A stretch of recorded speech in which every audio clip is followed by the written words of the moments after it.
Hello, ladies and gentlemen. It's our chess program on Pod TV. My name is Sasha Starr, and today our guest is International Master Professor Ken Regan. Welcome to the show. Yep, thank you very much for having me on. My wife and I have just returned from a 16-day trip to Greece. I'm, That's great. I'm wearing what I call my archaeology shirt. We toured several sites on the Beautiful. mainland, on Santorini, on Crete, and then in the middle of the mainland. So Wow. Were you able to keep up with the chess news, which are so plenty of them? somewhat, but I did not screen any games. I did not bring my laptop with me, just an iPad and my phone. I Uh, see. Okay. there were a few requests that needed some attention, but I was able to do so minimally. And there are other people in FIDE who can run my screening skips as Hmm. well, and that worked on. So I followed chess news insofar as it came up on ChessBase and Twitter, um, and I have some games from events in the interim. Hmm. Okay. But otherwise, my mind was on many other things than chess, except I must say that as well as this tour arranged by my wife's university, um, the I was able to meet four different people from the chess world, five different people from the chess world. Okay. Nigel Short, on the day we landed, helped us not succumb to jet lag. Then Hmm. the next evening, Takis Nikolopoulos and his wife Polina Sharapova took us to a wonderful dinner on the waterfront of Athens. Beautiful. And then later on, when we traveled by, but Debbie and I traveled by ourselves to Thessaloniki, we met Zeta Grapsa while she was directing a tournament, co-directing a tournament. And then the last 2 days, we were taken out by Tanya Corrali, whom I've worked with for a long, long time. So that Hmm. was all very nice. I see. Okay. So you have a little bit of chess memories from this tour as well. Right. And I was up late writing up some of my thoughts about that. Uh-huh. About the state of affairs in various dimensions. So, Ken, did you have any chance to watch some of this Las Vegas tournament that is going on right the now? Las Vegas freestyle. Freestyles, Yeah, okay. I followed it. So sometimes positions and analyses have come up on X. And indeed, one of the three games that I've chosen to feature comes from there. Hmm. How to defeat Magnus Carlsen. In fact, I have two wins over Carlsen, both in what I'll call semi-rapid tournaments. The uh, the Croatia Super Rapid and Blitz was Yes. at 25 minutes plus 10-second increments, so 35 minutes to turn 60. And the freestyle in Las Vegas is an odd time control. It's 30 minutes up front plus 30-second increment. So you play with the same increment that you're used to in classical chess, Plus and extra five that, minutes. that gives 60 minutes to turn 60. Okay. So that is often called semi-rapid, semi-rapide in Montreal. Uh, Hmm. so, so anyway, so let me go to that game first, actually, Okay. because it is in the first two games. It is interesting seeing the clash of one of the Indian players against Magnus Carlsen. So let's see. So let's share the window. We're going to have a brief. Okay. So whoops. So let me know if the starting freestyle position of Pragnananda as white versus Carlsen as black has appeared. Okay. Very You interesting. see it. Yeah. Now, this game is first of all an instance of where tactics enter in the very early stages of freestyle chess. So even before we make a move, the relevant threat in this position is the bishops, so white's bishop here and black's bishop here, have a free diagonal against the opponent's undefended a pawn. So the A pawn is both undefended and subject to an easily mounted attack. Okay. So that's going to be a fulcrum of tactics early on. Um, so So white starts with a move that not only activates the knight, but it's defensive. It covers white's a pawn, and black replies the same way. Now we play in the center as normally, but now here comes an interesting move that you just wouldn't play in normal chess at this stage. In normal chess, you'd be aiming to get d4 or f4 in as white, or you would just develop your pieces. But white plays f3, which opens the bishop against the putting pressure on the a pawn. Now, black plays a very logical centralizing move, which incidentally masks his bishop on g8. And now white starts the tactics. Okay, we are white's making a virtue rather than liability out of his undefended a pawn, and putting pressure on black's a pawn. So now the engine already says, however, though, that black is fine if black accepts white's temporary pawn sacrifice. And otherwise, black is actually at a significant disadvantage. So letting white get in a5 would essentially win a pawn. And black doesn't want to play a6 because then the pawns would really get messed up, or a5, similar. Bishop takes b6. So we take the pawn, and white now is going to dominate the a file as well as win back the pawn. Here it comes. But black is okay. And now, again, it's just you're put on judgment. Okay, so black makes the most natural move in the world, and yet maybe it's objectively a mistake. All right, c5, closing off white's bishop. Now the a file actually looks strong for black, but it's not one of the three moves the computer wanted to play. Okay, so now f6, again, maybe f6 is unnecessarily prophylaxis, but it opens black's bishop on g8.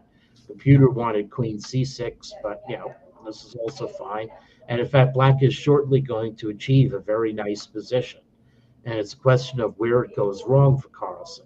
So Carlsen now is counterattacking on b3. So white closes off against the king. And Carlsen decides to go va-bank. Okay, alternative in this position was just to develop the pieces. Eventually connect the rooks, get the king to safety. Castling is still on the menu here. However, black goes for an all-out attack against white's king that looks fairly promising if black's pieces can activate soon enough. But here now, this is a definite misjudgment. Carlsen should have captured the other way. Carlsen is banking on the fact that we're driving the knight away, and now that's going to weaken c4, and black already has a bishop and pawn on it, and maybe can invade the c file soon enough, although black's king is sitting here at the moment. Anyway, the reality is that this move forks two pawns, and black's position has an Achilles heel. It's now going to be exposed by white with some good offensive moves of white's own. So the other thing to notice, and this is the really shocking thing, is watch is we haven't been paying attention to the clock. The players, as I said, started with 30 minutes on their clock, but already in the opening, 10 minutes, I guess. Okay. So I stand corrected. For some reason, I thought maybe this was a playoff game. That's what it was. Okay, I'm sorry. This was a tie-breaking game, played at a lower rate, but still, so it was 10 with a 10-second increment. But nevertheless, the point stands that Carlsen was used up almost all of his time. Okay, Carlsen is now down to 15 seconds. And is playing on a 10-second increment in a really tactical position already at move 12. So queen b4. Okay, so Carlsen used 3 seconds of his 10-second increment. And now this, I don't know why it gets double exclam. It's a very obvious move. And the funny thing about this position now is is white's forking the king. Turns out black's best move, the only move that does not get immediately crushed, is to ignore the attack on the queen, because black has a knight fork of his own sitting there. So I thought that was a really interesting tactical motif. But when you're down to 20 seconds, all you can see is recapturing the knight. And now black is just busted. Well, black is busted, except that now this is white has, first of all, not has decided on what I think is very practical grounds to simplify the position into a two-pawn win. When the computer, in what's called an M-dash filigree, wants to keep attacking with queen a3, and is probably right, but if you muff up an attack like this, then you would have no advantage at all. Whereas here, this is a clear two-pawn advantage and should eventually win. There are just a couple of things that white has to be aware of. And there's an aspect of this. So it's only a two-pawn advantage, but it's also what I would call the zone of one mistake in a different sense, because white can afford to make one mistake and still keep a substantial likelihood of winning the game. And this is exactly what we are going to see. Okay, so now it's a three-point advantage temporarily.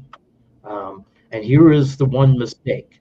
So it turns out that the only fact in this position that keeps black from resigning is that white's king is more uncomfortable than black's king. Okay, it's not so easy for white's king to find shelter. Even going to d2, you've got bishop a5 check coming. And if black moves the bishops to a check, black's rook on h8 is actually going to enter the game faster than white's rook on h1.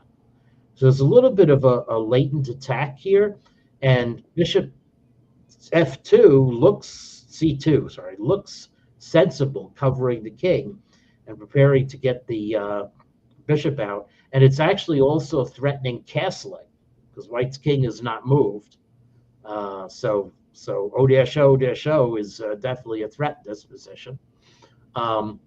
Notice the computer even recognizes that white can castle. However, I can stop that. Now this stops castling by pinning the bishop. And so white plays king b1, but now white's king is stuck on the queen side.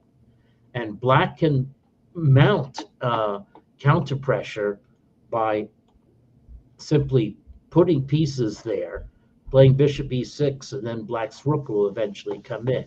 You see, this rook can't easily get into the game for defense, whereas black just needs 3 moves to double rooks and threaten checkmate. So this position actually may objectively have given away much of the advantage, but in a mutual time pressure situation, I think this ultimately favors white. This is the kind of position where mutual inaccuracies are going to be to white's advantage rather than black, because white does have 2 pawns. Black has to conduct the counterplay very exactly. And right away, Carlsen mistimes his counterattack by simplifying too early. He thinks he's going to get into white's position, but in fact, the getting into white's position is not very effective. So white has now already restored the original decisive advantage, and the rest is well classed as mop-up. Now black's king is actually feeling heat. And, so it's just a very effective way to gang up on this pawn. Black can't attack white's b2 pawn. There's no concerted action with black's pieces, and another pawn drops off. White has 2 connected passers, and finally Carlsen gave up. So the final part of the game reminds classical chess. That position could actually arise in a normal classical chess game. Yep. So it actually, it got that way in the end. But the notable fact is this was a tie-break playoff game, and this knocked Carlsen out of the top bracket. Yeah. There's a second chance element of this. It's probably worth I think oh, this is the World Cup. Here we go. Oh, so I have that prepared from the World Cup. Now I have to go back to the Grand Slam. And so it seems like maybe Carlsen was finally put out by Levon Aroni. Okay, and that's a story in itself. If there's time, I'll go back to this. Um, but in any event, let me segue now to the Croatia Rapid and Blitz. Now, the tournament was won by Magnus Carlsen, but Carlsen was not leading after the rapid stage. So the way the tournament works is rapid games were 2 points, then twice as many blitz games were worth 1 point each. So the opponents played one rapid game, 10-player round robin, and then a double round robin for the blitz. So, so Carlsen recovered from the blitz already at this stage of the tournament. Gukesh had gotten off to a roaring start.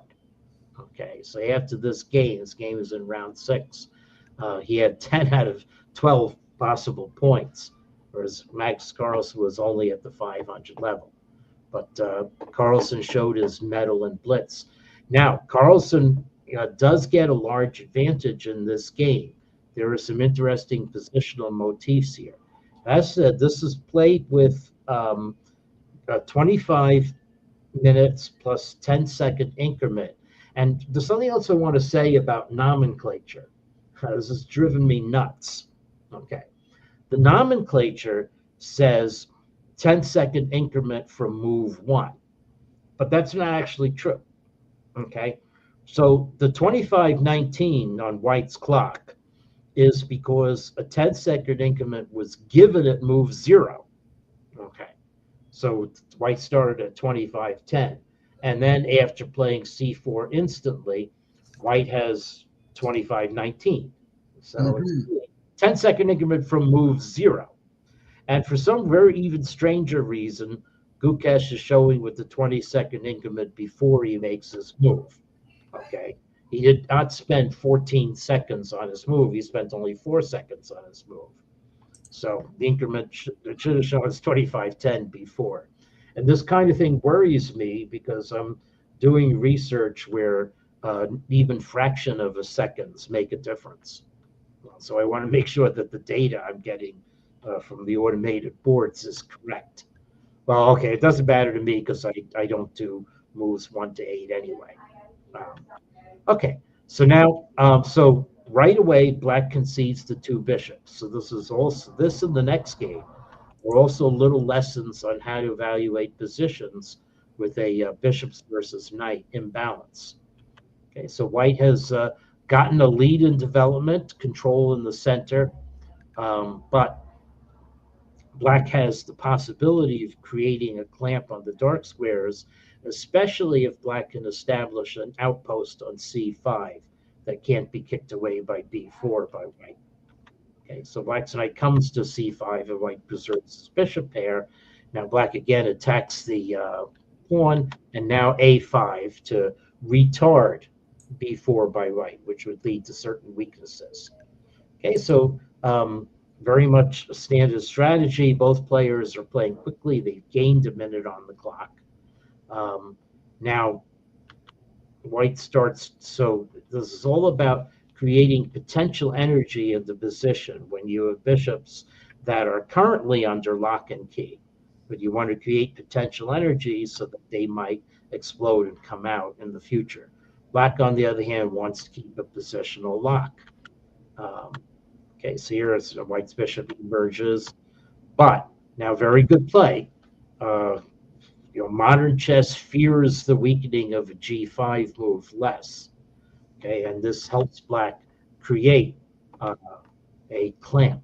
The only thing, however, though, is that by playing G5, you made more pawn breaks to White, which goes into the increasing potential energy part of it. And it's possible that it's difficult for Black to undertake things. At least we are going to see Gukesh's attempt to undertake things get punished by Carlsen, though not completely. So white plays f3, which makes look for the bishop, although white also doesn't mind bringing the bishop there. The move also overprotected e4, thus making knight e3 a more attractive move. Black comes into a nice square instead of taking the bishop, and here is where Gukesh undertakes active play. There's nothing wrong with stodging in this position. So queen c6, putting the queen on what may be its best square, incidentally getting it out of the specter of a knight f6 check fork. Or you could play rook g8, increasing the specter of a knight f6 check fork, but putting the rook behind the pawn and enabling that when white plays h4, it does not have an immediate threat. A lot of things come down to timing. By the way, b5 is the third best move, but it's risky. It's opening the position for the bishops. So white plays now knight f6 check is a threat, so black cedes this. So now we have two bishops against two knights, and question is, what is going to happen now? Actually, the computer says that black has given white a non-negligible edge here.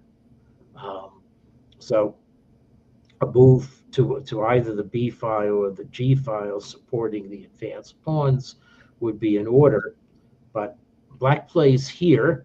Not sure what the intent of that move is. There's still a lot of thinking time because the knight move is followed up rather curiously by playing king f8 when I would have actually played king e7 as the computer recommends. So king f8, and now white is going to get a quite substantial advantage. Well, actually, already the computer thinks white has a substantial advantage. So here we go, g3.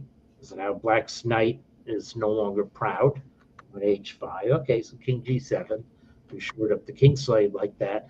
But now white's cannons have a place to aim. Both of white's bishops are pointed at black's king.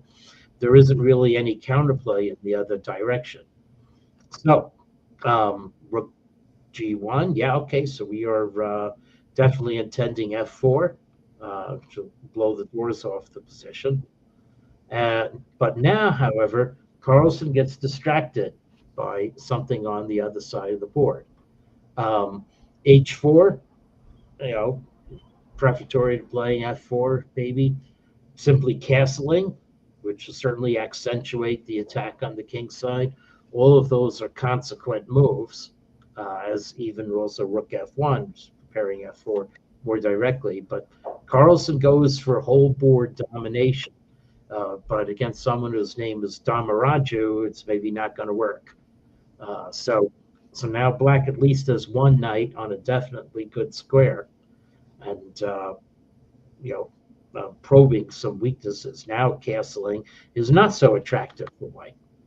So I say bishop d3 again is trying to win a pawn. Black's b5 is a weakness, but Carlsen underestimated the black's counterattack in the center.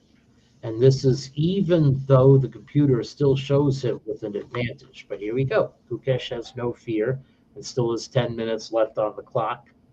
So now Gukesh, who has gotten his king to safety, that was the point of king f8, is now able to mount operations in the center. So now Carlsen evaluates something. Whether he saw it as early as this is an interesting question. A trade-off of both of his wonderful bishops for one of black's rooks and winning black's b pawn and getting three connected pawns. So a rook against two knights, which often favors the rook when there's a pawn or two in the equation, but not here. So it's an interesting question of positional judgment. So here's how we arrive at that. We take this pawn and play a3. Okay, so now we definitely are threatening bishop takes b5, and it's not easy for black to defend against it. So rook b8 isn't even among the top moves. So black plays rook d8. Okay, white supports the passed pawn, and now white captures, and this is Carlsen's particular misjudgment. So Carlsen can just play, groveling move, slow moves. H4 could have been played a long time ago and is still recognized as good, or Rook G2, maybe eventually unpretzeling the king position. But Carlsen decides to cash in. Only flaw is that this enables Black to get this discovered attack. Okay, so White has to make a discovered attack in return. Black captures on c5, then White played queen c3. But Black captures on b5, and there we are. We've given up both bishops for one of the rooks. And the question is, wither this position. White has 3 passed pawns on the king side, but they're fairly well blockaded. If Black does not have a passed pawn, maybe a little bit of an attack, but well, depends on tactics. The players still have a reasonable amount of time left here. Okay. So it's a question of, can White prevent Black's pieces from establishing themselves on central squares? The Black is wanting to take over c4, but also Black has control of e4. And here is where Carlsen made the great misjudgment. So the most prudent move for White is to play Rook e1, stopping e4 and just putting pressure on the position. However, instead Carlsen played here. I don't know what the point of this move is, trying to get b5 in, and Gukesh struck with e4. Carlsen also used up a big chunk of his time doing that. Because it goes in the file of long thinks are often wrong thinks. Long thinks are a sign that you're unsure of what to do. So I don't know, king g8 isn't so much of a mistake. And now rook d8 looks like White is putting pressure and coming through, but you have to calculate. And right now I'm calculating queen e2 check and queen g2 mate. So White tried to cover it with rook e5. The only way to cover it was to abjectly go back with the rook to rook c2, and then you're still in the game. But here, Gukesh, master of tactics, now is able to penetrate on this side of the board and come in. White gave the rook to slow down, but now White is busted. The queenside pawns are coming, and Black is going to give a concerted checkmate. Queen and knight cooperate very well, and now its pride pawn is gone, and after this move, Carlsen gave up. So, yeah. So Gukesh won in the tactical melee. Maybe that's how to beat Carlsen. Maybe create tactics. Yeah, you can try anything what you want. The result is important. And Carlsen, even in this tournament, is going right now in Las Vegas. Probably he's not in his best form, because supposedly this format is suitable to Carlsen's style as anything else. But so far he's not showing great results. But okay, listen. Well, he did win the Blitz, so that's the so let's see. So this is just the rapid overall. So rapid. Yeah, here's the Blitz. So in the Blitz, Carlsen had 12.5 points. Wesley So did well, but Gukesh did not. Gukesh was on the floor in the Blitz for some reason. Yeah. So things vary. These are all strong players. Carlsen's only loss in the Blitz was to Notre Bakag to Sadarov.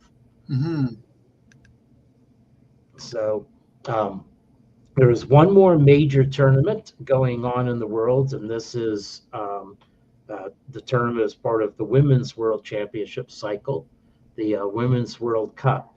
The fact of having 4 Indian players in the round of 16 has attracted all the headlines, and 2 of them won. Last I looked, maybe a third was still in the tie-breaking round. I think all 4 of them won. All 4 of them won? Yeah. Oh, okay. I'll take a look. I thought one lost, but anyway, one was clearly losing.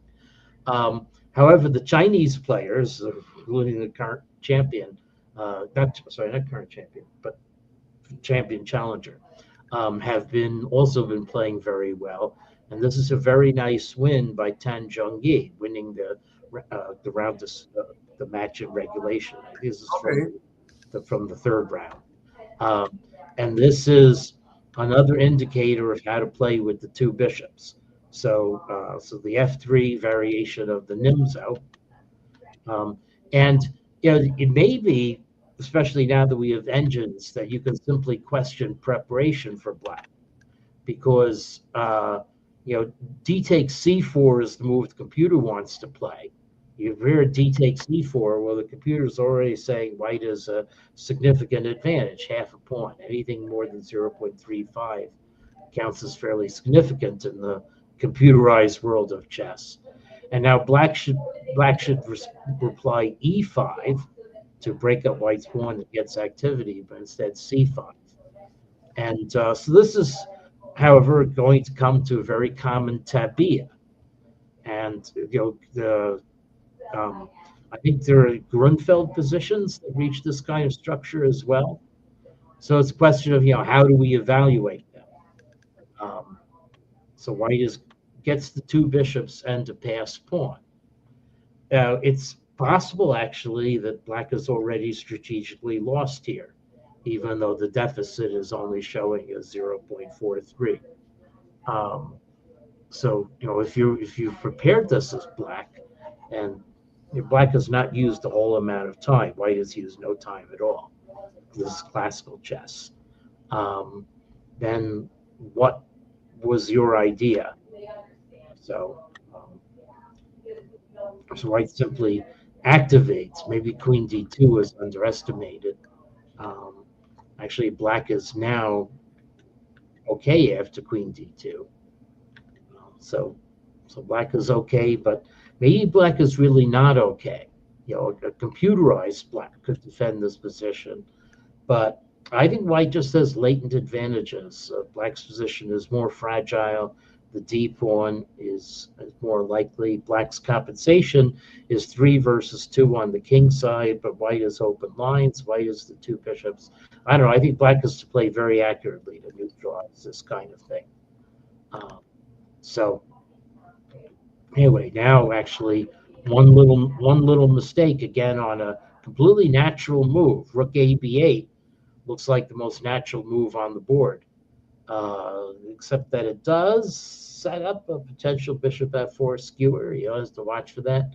But the computer says black should have neutralized white's bishops right away with bishop g6. That's the only way to not cede white a significant advantage. And now white is going to gain several tempi. And now bishop g6 is not going to guarantee getting the bishops off the board, or is going to concede white other advantages. So once again, we get a pure bishops versus knights game instead. So Osmak tries to weaken white's pawns and maybe get some activity with the on the e file, but it does not work out tactically. White's pawn is going to come, and I think this is another instance of the zone of one mistake. So white's advantage is so pleasant that white can actually make a mistake and still enjoy it. Okay, so white captures on e5. So white has calculated the tactics in the resulting position better than black has. Okay, so here's the mistake. Okay, so it turns out that white should just keep the foot on the gas pedal with rook b1 and penetrate. White spends a move to oppose black's play, and now after rook e8, the computer says most of white's advantage is gone, but I don't think that's really true as a matter of practical chess. I think that this is just a really pleasant position to play, and black has to walk an absolute tightrope to keep the balance in this position. It's not clear that black is going to be able to get the knight to d6, let alone support it. So black is still playing well. Black comes in, but that's actually already ill-advised. Black has to do the knight d6 preparation. Knight e8, and turns out that this commits white to play d6. white will get a pawn to d7. Well, this is absolutely frightening. I mean, either black holds or black is just tied down and lost as white penetrates. It's very hard to tell which it is. So as that, a computer can hold this position, but a human's not going to. Human goes rook b2 check, and now white has pleasant advantage. Black again, more active king. Computer only shows 0.5 advantage for white, but this is, if you're a team captain, this is a team term, and this is a team captain, white's going to lose. Your budget is, as like black's going to lose.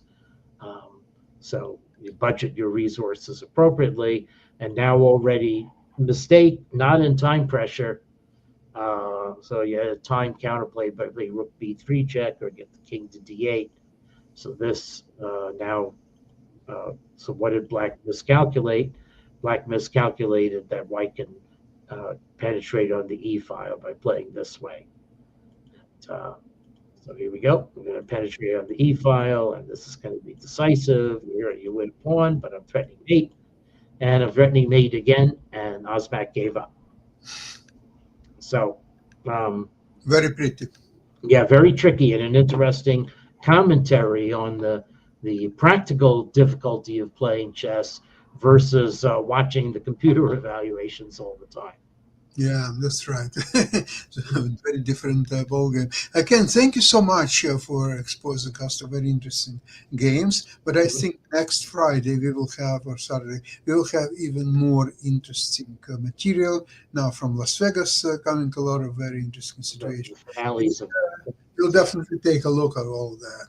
In the meantime, have a great weekend, and looking forward to see you next week, same place, same time. Okay. Bye-bye, everybody. All right.